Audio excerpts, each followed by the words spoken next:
Son dövrlər bizə edilən müraciətlər məhz kimlərin pulsuz mənzillə təmin edilməsi ilə bağlıdır. Nəzərə alsaq ki, Cənab Prezident tərəfindən imzalanmış müvafiq sərəncamlara və eyni zamanda Nazirlər Kabinetinin qərarlarına əsasən bir sıra vətəndaşlarımız imtiyazlı vətəndaşlarımız olaraq məhz pulsuz olaraq dövlət tərəfindən mənzillə təmin olunmaq hüququna malikdirlər. İmtiyazlı vətəndaşlarımızın siyahısı məhz Cənab Prezidentin imzaladığı sərəncamlar, eləcə Nazirlər Kabinetinin qərarları ilə müəyyənləşir və biz bu paylaşımda da, yəni xüsusən də izahat hissəsində daha dəqiq olaraq yazılı şəkildə hansı vətəndaşlarımızın pulsuz mənzil almaq hüququnun olduğunu təqdim edirik və xüsusən qeyd etmək lazımdır ki, pulsuz mənzil hüququ olan vətəndaşlarımızın mənzil təminatı davam edir.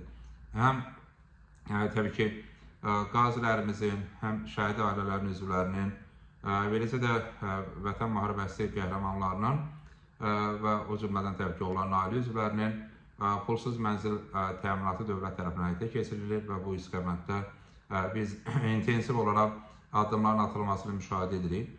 Eyni zamanda bir sıra vətəndaşlarımız, o cümlədən gözdən əlilliyi olan vətəndaşlarımız, valideynini itirmiş uşaqlar, Çernobil qəzasında əlilliyi müəyyən edilmiş vətəndaşlarımız da məhz pulsuz mənzildən istifadə etmək hüququna malikdirlər.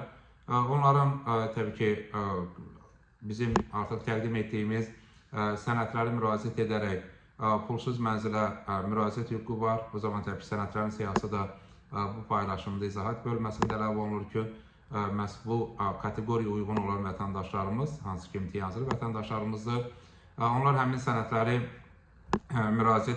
sənədləri təqdim etməklə pulsuz mənzilə müraciət edə bilərlər.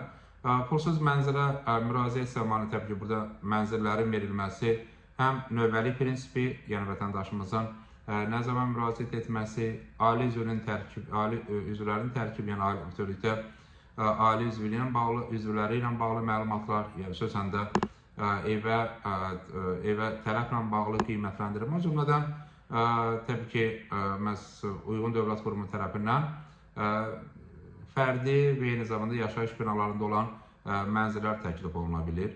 Ona görə də imtiyazlı kateqoriyaya uyğun olan vətəndaşlarımız müraciət edərək pulsuz mənzil hüququndan yararlana bilərlər. Proses kifayət qədər şəffafdır və bu imtiyazlı hüququ olan vətəndaşlarımız müraciət etdikdən sonra təbii ki, onların müraciət tarixlərinə uyğun olaraq daha qısa zamanda mənzil təminatının həyata keçirilməsinə çalışılır. Bu istiqamətdə təbii ki, mənzillər həm Bakıda, rayonlarda imtiyazlı vətəndaşlarımıza təklif olunur.